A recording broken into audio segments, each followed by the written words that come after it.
Hello, everybody. This is Alan Tang, and I'd like to welcome you to our first webcast here during this really unprecedented times.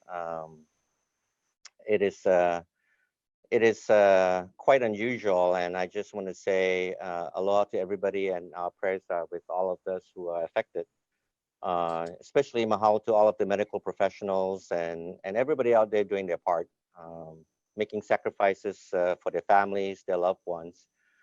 My name is Alan Tang. I'm the CEO of Olomana Loomis. I've been working in Hawaii with Hawaii's businesses and nonprofit organizations and government entities for about 30 plus years, and been through a couple of these cycles in after 9/11 as well as 2008, and here we are again, facing a global pandemic.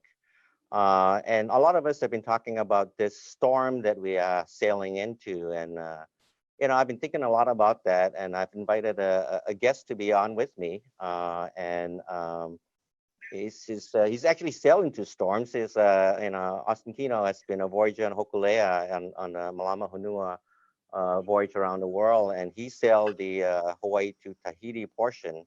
And actually encountered real life storms. So I thought, him sharing his experience and maybe drawing some correlation into how we're dealing with the COVID storm that we're in right now might have some relevance. So, let me bring on Austin here. It's maybe Austin, you can introduce yourself and kind of share about how you got into sailing and voyaging. Sure. Aloha, Alan. Aloha, everybody. Thanks for having me tonight. Thanks for signing on. Like Alan said, my name is Austin Kino. I'm 31 years old. I've been a volunteer with the Polynesian Voyaging Society since I graduated high school, so just almost coming up on 14 years now. And I had the opportunity to be an apprentice navigator on multiple legs of the worldwide voyage. So once back on land, a couple of things I do. I run a nonprofit providing environmental education in Maunalua Bay on the south shore of Oahu called Huli. And I operated a for-profit commercial canoe sailing company out of the Kahala Hotel called Holokino, Hawaii for about 3 years.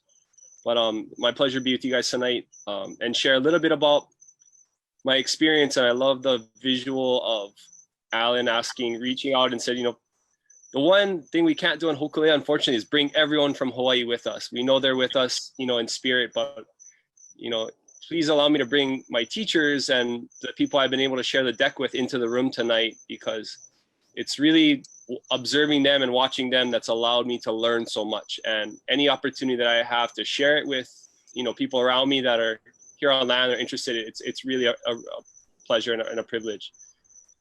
And Alan asked specifically about sharing about the storms. And so there's one instance that comes to mind right away. And so my very first sail, what we call deep sea. So deep sea is any time that you're out of sight of land. All up until that point, when we were doing our training sails with Hokulea, we were off of Waikiki or going inner island, but this is your first time knowing you're going to be at sea for roughly a month is kind of the timeline. And the kind of storm that we were all prepared for mentally came near the latitudes about 5 degrees north to 5 degrees south. It's called the horse latitudes, but it's basically the most concentrated area on the planet for heat, so everything's rising. So you have overcasts, you have storms. It's this gnarly belt of weather that you make your way through. And there was probably a series of 4 days where as junior crew is called an all hands on deck situation, meaning that, normally on Hokulea, we are in a watch situation. You work 4 hours. So it's either 6 to 10, 10 to 2, or 2 to 6. So you work for those 4 hours, then you can go rest or go by your business. But all hands on deck means you're on 24 hours. And essentially what was happening is as we were crossing this part of the earth, there were squalls. And inside of the squalls, the winds would be up to about hurricane almost strength, about 40 to 50 miles an hour. But they were only there for like a little bit. So the rationale from our captain is either we don't want to be sitting in the area, so we want to open Hokulea sails and sail as fast as we can until we encounter a squall, and then we shut everything down and we just withstand it. And this would happen every hour, on the hour, could happen for days at night. So thinking back to the situation we're in now, it's a couple of the similarities are we couldn't have expected it. we're in out of our heads. The opportunity for blame or for while we're in those things is not relevant because we're in the situation we can, and all we have is our crew and our skills and our training, and we know we're going to come out of it. Those are those three things I think that the situation we're going through now, it's worldwide, happened on the deck of Hokulea. And if I can just try and bring you on the deck with me and imagine what that looks like, the number one emotion that comes up, especially from a junior crew like I was, is fear, right? And the fear it comes from a real internal place of perception of danger. It's not nerves. It's not, you really feel that you're in bodily harm or in physical, mental harm. And that's where our fear comes from. And so where the fear came for me was getting up and just seeing, never seen winds shake so violently in the black and having to do my job. And so my job was to open and close the sails. It takes about 4 people for each of Hokulea's 2 sails to literally pull the ropes. We close the sail so it doesn't get ripped off the canoe. And then as soon as we're through it, we got to open and keep sailing.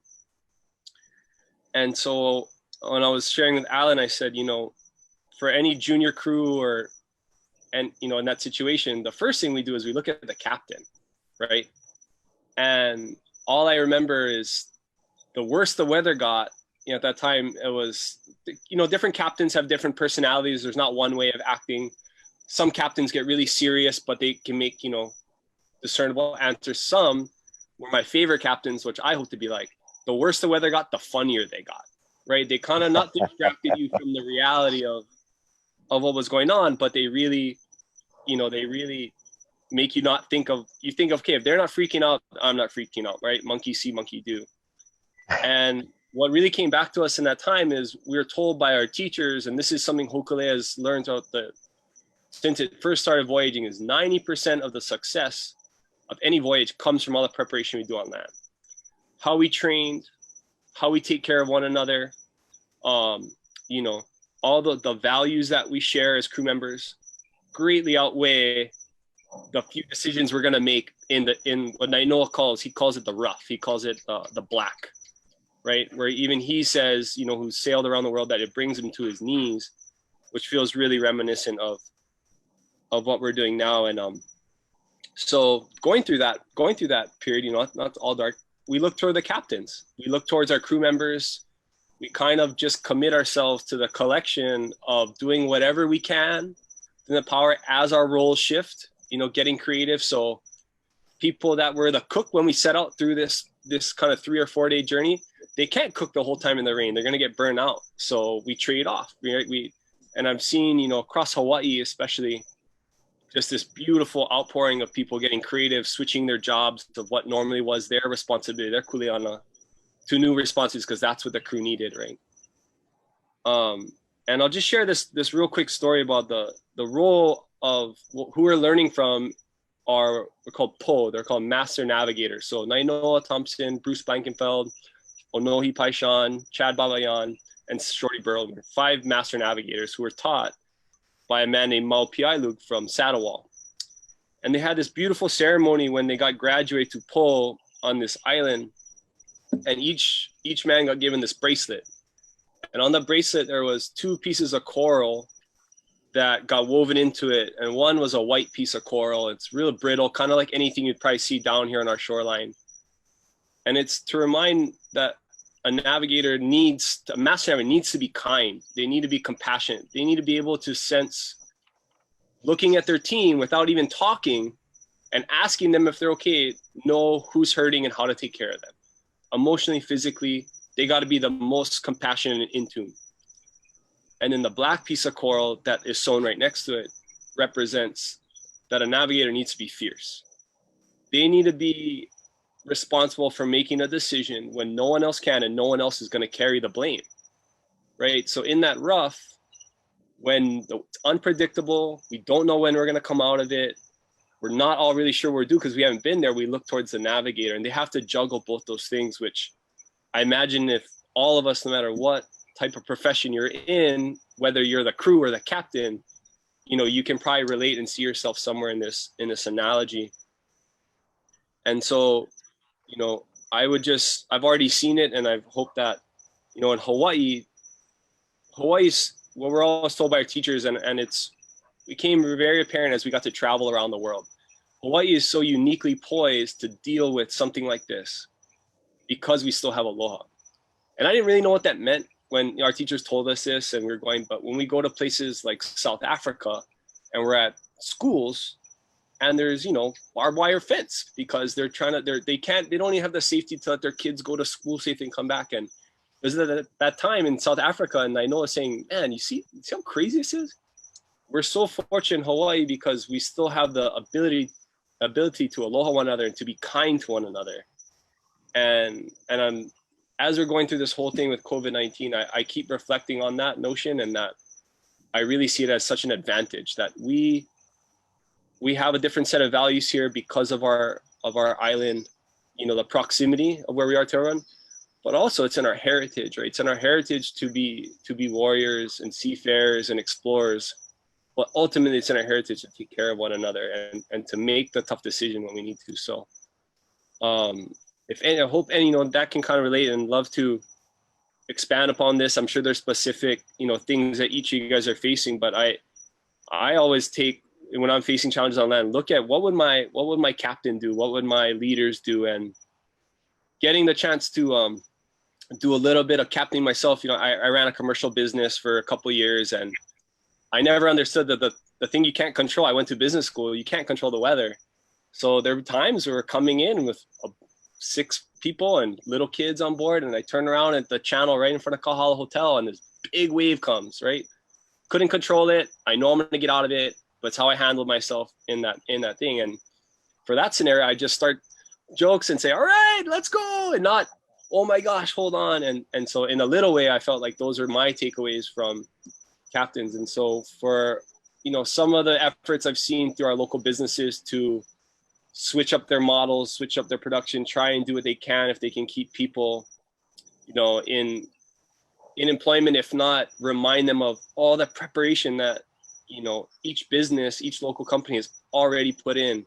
Still hold that with you, right? Even if you guys aren't physically together, that's something that that this situation cannot change. So no, that's really true, Austin. There, I think, you know, what you're reflecting on and what you're seeing, and you yourself is out there, you know, helping and volunteering with Aloha Harbors right now, you know, preparing and delivering food for the community. I think that's one of the great lessons that I remember talking to Nainoa about, you know, preparing the crew for a deep sea voyage, you know, and you train and you train, but you can never know exactly what you're going to encounter when you get out, you know, into the storms, right? And so, but this is what you've been trained for. And one of the things that he mentioned to me is that I think you said it earlier. And at this time, you know, you put aside your title, you put aside your seniority, and everybody's helping out each other, right? And I think the key here is maybe you can talk a little bit about, you know, how should people move, you know, and you should move a little faster these days. I mean, and when you sail into a storm, you kind of have a committee meeting and deliberate for another 2 weeks and come up with a survey and a study and then decide what to do because the next wave is upon you. So kind of talk a little bit about how the crew members, you know, need to know what to do and to move quickly.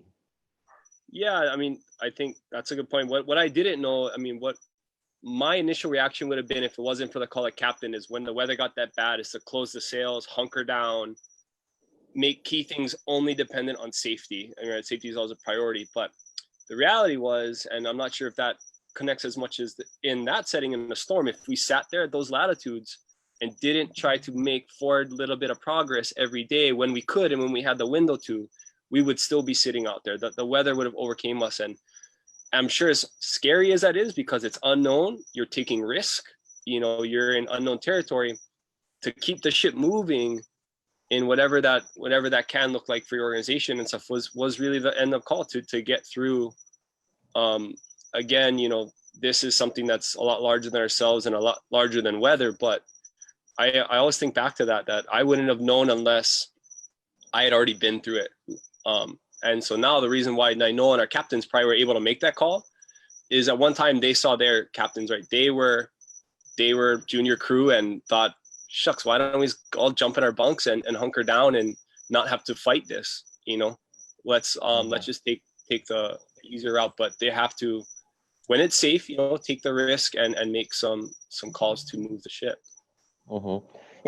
I'm sure, once you get into a storm situation, you need to be extremely flexible, right? I mean, you have your specific duties, but, you're going to have to help out the other crew member just because of the, unusual circumstances.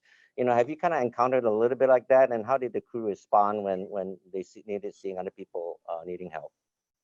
Yeah. So, one of the times it really drove home the hardest was crew members who are more senior than me, we've trained together and stuff, got real chronic seasickness. So guys who were completely usually capable of doing their jobs.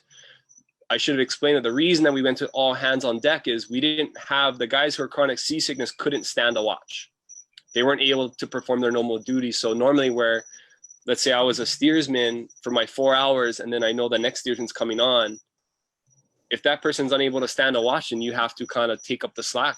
Not that that was their intention, but it was scary because you kind of want to do as much as you can as you're in good health and take advantage of that, but always be wary too of making sure that you take care of yourself too, so you don't get burned out and then you're no use to anybody. So I came to find out later that this is kind of interesting. This is something we weren't told on board. The rule is from Hawaii to Tahiti at 7 days out. So 7 days away from Hawaii, you're out of the reach of medical help. So within 7 days leaving Hawaii or 7 days before you reach Tahiti, there's a window where if you're going to cross that. So I guess there was so many, because the weather was so rough, there was just almost enough people that were under the weather at that time. Nainoa was considering turning the canoe around at like day 6, day 7. Wow. He never told us any of this, right? This is an internal decision, a large shift. If he had done that at that time and didn't count on everyone's health getting better, the entire worldwide voyage, plans that we had made for 10 years would have now been postponed a year. And that shifts everything. That really would have canceled the whole worldwide voyage in one decision if he had said, you know what, out of the safety of what's happening right here in front of me. And so in that decision, I mean, I really can't even tell you probably what went through his mind all night. You don't have facts to go on. You're dealing with uncertainty. You don't even have the full picture of information. You're hoping people's health are going to come back. Yeah. And I'm not even really sure where he got that deep sense of values. I think it was a risk, but he trusted in our training and trusted in our medical staff. He trusted in our resources, that we had enough provisions to account for that. And that was the roughest part. And now the worldwide voyage has been able to build so many bridges and accomplish great things for Hawaii, that he had to share that story with us all after that. He kind of did keep to himself and make it in a really quiet place, which I don't know how he did that, and Nainoa is such an amazing guy. I mean, he's not one to take risks, but he takes a lot of risks, but he's very calculated, right? And so sometimes, especially in a storm, you cannot wait to have complete information. You need to have enough information, and you need to move on that and adjust along the way. Austin, we have a question that came in from Facebook Live, and asked if anybody has been sort of like paralyzed in a situation. Maybe they freeze, they don't know what to do, and right now in our community, there's so much uncertainty. These are things that we have never faced before. I mean, I was talking to a person last night, and her mom was laid off from a restaurant. The father was laid off from the hotel, and the brother was laid off from retail. She works in the nonprofit sector, and she's supporting the family. So this, you do what you have to do, but sometimes you just get so stuck because you're not sure what to do. Have you seen anything like that on the voyages? We have, and I think the reason a lot of times for all of us at Sail, we're blessed in a way because we're so isolated on the canoe that we're able, for the most part, unless things get real dire, to take care of one another. It's within possible. If someone either is, like you say, so in shock, or actually just physically like her, we have enough ability, because we're only thinking about 14 of us, to make that call and give that person what they need. You put it to the island and someone like the situation you're explaining, it gets really hard to figure out how to fix what person to fix first, right? It becomes this thing that kind of gets, I imagine, as all of our leaders are going through, really difficult to where to put the resources. So the one instance I remember is actually, this was after the storm, but he probably will hate me for telling this, but Nainoa accidentally cut his foot. We make tuna cans, right? We cook tuna, and one was rolling on the deck, and he kind of went to go stop it from rolling off, and he kind of sliced his foot. So in that time, we had our doctor with us on Hikianalia, and we stopped the canoes and we transferred over, and we kind of just shut everything down for a little bit. And he did like sutures at sea, but the whole rest of the time, Nainoa was really kind of out of commission for doing his normal run around on the deck, trying to, he's so physical on the canoe too, so he couldn't do that, and he just had to like let go of that. And so I'm not exactly sure how the analogy matches for some of that situation. That's just a really tough situation, but yeah, we see it every now and then. But for all of us, the simplicity of, like I said, worrying about a small team is a lot easier than trying to figure out how to help a community, Well, but I think the analogy is there. I think you said earlier, we're so lucky to live in Hawaii because of the spirit of aloha. And, this is a time when, we do need to stick up for each other. And if someone is paralyzed and it's kind of like, no person left behind. We're all in this together. We are right now pretty much all alone in the islands. Air traffic is pretty much down to almost nil. We have to depend on each other. And those that are able to move forward, like you said, whatever way we can, we bring those who may be a little paralyzed by the situation, and we care for each other. One of the many things that, working with companies and looking at how they should manage themselves at this time, the first things that we tell them is, manage your resources. In business is capital, is how much do you have, how much reserves, what's your cash flow like, are you expecting for revenue streams to go down, and how long can you last? And you have provisions on the canoe. I mean, on the good days you fish, but, as you enter in the storm, how do you guys, safety is one thing, but safety in terms of having provisions is the other. What do you guys do when you see that you're about to enter a storm? Yeah, that's a tough one. We're fortunate it's never happened to us on Hokulea because we've learned from the past. But there has been voyages where they were stuck in rough so long, and Hokulea doesn't have. We've never taken like a toll on like a voyage from Hawaii to Tahiti. We really try and stay true to doing it as our ancestors did, and so there have been times where they've been close to running out of water, and in addition, so now we know how to provision better. But when in those times, what they were telling me is they would start to ration, right? They would start to understand, hey, we thought we were going to be, they look at the navigator to get what information they can. The navigator saying, shucks, we're only at 5 degrees south. We got to go all the way to 14, but there's no wind. We're stuck in this series of no wind. So before we exhaust all our resources and just, eat our normal schedule, why don't we do 2 meals a day? And everyone is down to, you had a gallon of water per day, let's cut it to a little bit. And everyone kind of starts to pitch in. Now, fortunately, we have guys who, because of that past experience, learned. And not only we've learned how to rebuild the ship to provision more. And so if there's one thing I can think of for all our organizations now is, even though it's probably really hard because we're in unprecedented times, is it allows us really to understand how to plan better for the future, no matter what. There is some silver lining for it. Yeah, no, that's for sure. I mean, some of us have been through a couple of these experiences already in 2001 after 9/11, and when all of the air traffic was shut down and the economy came to a screeching halt. We had to go figure what we needed to do, and a lot of companies went into planning and research, before they can start, regaining the traction in the marketplace. Same thing happened in 2008 in the financial market crash. And a lot of the lessons learned is that, you have to provision yourself better in the future, for the unexpected storms that might come by. And so, during this time, I think,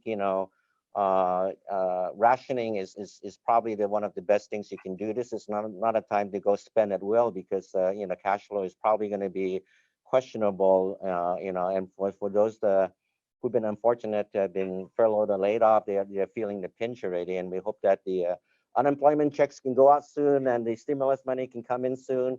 But, we have to manage with what we have. And I think that's one of the harsh lessons when you're out on open sea and you have to be dealing with the situation, right? Yeah, and one thing, that comes to mind specifically with navigation. You know, as we were students. Now, the first time we got to practice navigation on this voyage away from land, like, you know, have you ever seen the Moana where they're measuring things with their hands and you're counting the speed as the bubbles pass? It's a new thing. New as students, we were really, especially, and then we had the chance to kind of practice for 5 days. We're working as a team doing it, but then that rough, it really tests you. You can't see your stars.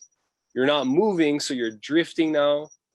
But I'll tell you what, once we got out of that, Nainoa said to us, he said, how each of you walk, just watching you walk on the deck and tell me what the speed was, pointing out your stars after you went through that rough, the confidence that you had now coming out and you were, you know, through the hardship was amazing. He said it was like a graduation when that last 3 legs as we were coming up to land, and that wouldn't have happened without that challenge. And so all I keep thinking about is, you know, all of our leaders and even our young people too, who are watching leaders and managing their own finances and their own resources. When you come out of this, their ability now to be discerning and to make judgments and to be thoughtful about how they're setting up everything, I think is only going to be value added.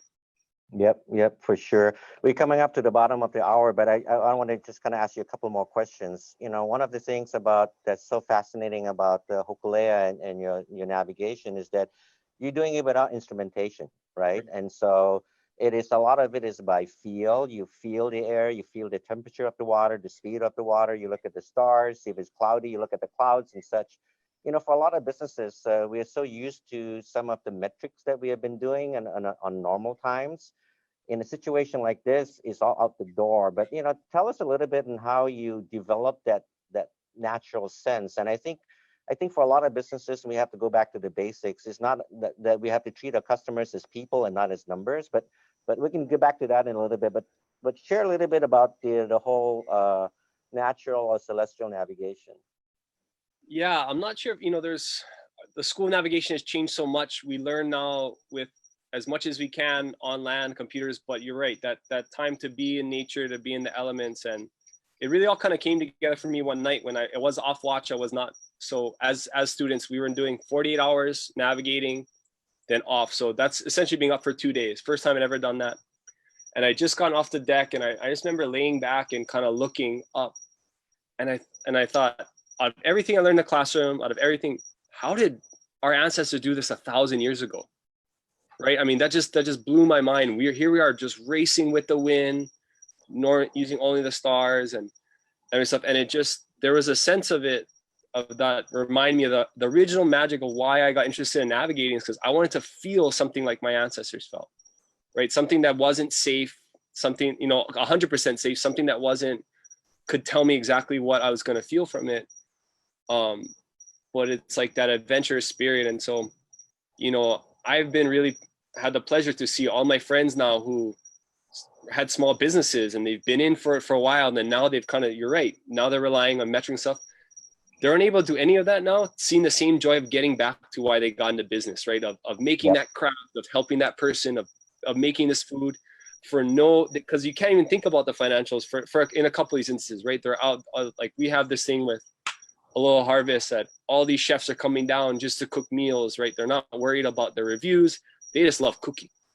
And so for that, I've been really enjoying seeing how everyone's kind of, this is forcing them based on the environment to come back into what the root is of what they love about what they do. Yep. So one last question. I think this is an important one because everybody's feeling it right now. So how long was the journey from Hawaii to Tahiti? 29 days. 29 days. Okay. So almost like the extent of the stay-at-home order, you know, for the entire month of April. So the question is, 14 of you on a small canoe for that long period of time. How do you guys deal with it? It's another thing. It's really we've learned to put ourselves aside and be a part of the collective and to cherish the experience. It doesn't seem like it, right? You have no privacy. We're there where we're shared bunks. It's wet. It's cold. We don't have our same normal kind of technology that we're using. You know, we leave watches and everything. So we completely be in the element. And there are long parts of the day where it feels like we're just kind of sitting there and you're not, but there's opportunity for observing. you know, whether it's just steering, whether it's noticing the wind, all those things, but it's hard. It's a transition away from the normal, but we do it to make it pleasurable and accommodate our crew members. Because if that one person gets selfish and say, hey, this isn't, you know, I'm used to eating at this time, or I used to have this kind of a routine, then it can ruin it for everybody real fast. And, you know, our number one criteria that we're told as crew members, doesn't matter how good of a navigator or sailor, it's really our ability to get along with one another. Captains choose the crew over who can mesh, not over who's the strongest or who knows all the stars. It's really who they want to spend 30 days with, right? On board. You gotta have good stories. You start talking story again. I've never learned how to do that as a younger person, how to just talk story, until I went sailing on Hokulea. That's a really older thing that I kind of got to learn about.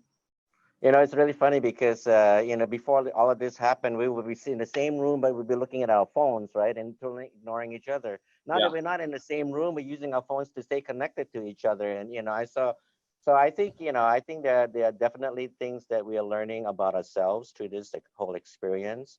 You know, things that we may not want to return to, things that we long to return to, you know, so it's tough. There's no question that, you know, this change of lifestyle, being stuck at home, and you know, we all love our families, but being with them for 24/7, you know, too much of a good thing sometimes. You just talk about spatial distancing. We kind of have to separate ourselves in our own homes for a little bit. But you know, I think the key here is that even a voyage, there's an end to it. You will arrive at your destination, right? And that's what gives you hope, and that, you know, we will all emerge out of this situation and be better people because of the things that we've done for other people. And so as we come to a wrap, and I'll give you, Austin, a chance to have some closing statements here, but you know, we totally understand the hardship that everybody is going through, the sacrifices they're going through, but we also feel a lot of the aloha and the reaching out and then the coming together, and this is what makes Hawaii Hawaii. So Austin, any closing words that you'd like to share? No, there's one thing I remember, and I know I was telling us, and he said, you know, as young people, as he was mentoring us, he said, you know, in life, just like on the canoe, you have your really high moments, right? Sighting land, catching a fish, whatever it is. And then you have that black of the storm, the really low moments. And he said, that same feeling, the difference between us and our kupuna is that they have gone up and down more times than we have. That's it. And so look forward to that. Look forward to taking in the hardship just as much as you take in the joy, because that's what's going to enrich our lives. As hard and challenging as it is, he said, that's what really our kupuna get to hold down at the end of their life with. So that always stuck with me. Oh no, that's so profound. I think, you know, most of us go through life always wanting the highlights and the pleasures, but life, you know, what creates character is sometimes the hardships we go through, and you know, we should embrace it just as much as the good times. So, you know, good closing words there, Austin. Really appreciate it. So many more stories I'm sure that you could be sharing that we can be learning from. But, you know, we promised our viewers a half an hour, and I hope that it's been an enriching time. So once again, thank you for all of the messages, and you know, much mahalo to all of the first responders for everybody doing their part. Again, this is what makes Hawaii Hawaii. So stay healthy, stay safe, and share the holoa. Thanks, everybody. Everybody.